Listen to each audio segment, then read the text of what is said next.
Ngayong bisperas ng undas, piniling bumiyahe pa Masbate ng mag-asawang Feli at Armand Ramos, mga retiradong empleyado ng gobyerno.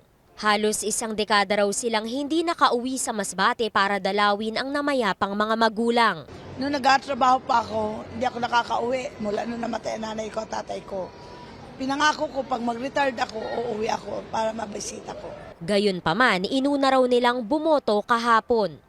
Talagang nakahanda namin, pagkabuto namin talagang uuwi kami para sa undas ngayon.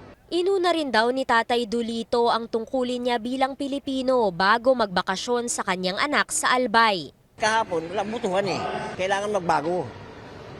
Diba? Magbago naman. Naabutan din namin sa PITX si June Ala at ang kanyang pamilya.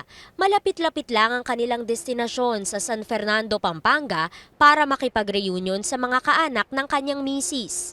May trabaho po kasi na itong mga nakarang araw. Ngayon lang po na bakasyon. Masaya naman sila dahil maluwag sa terminal.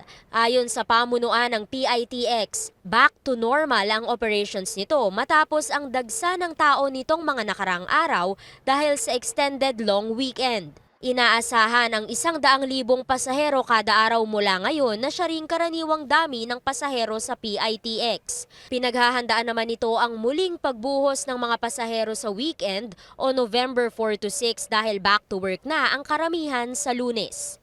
Amor Santos, CNN Philippines.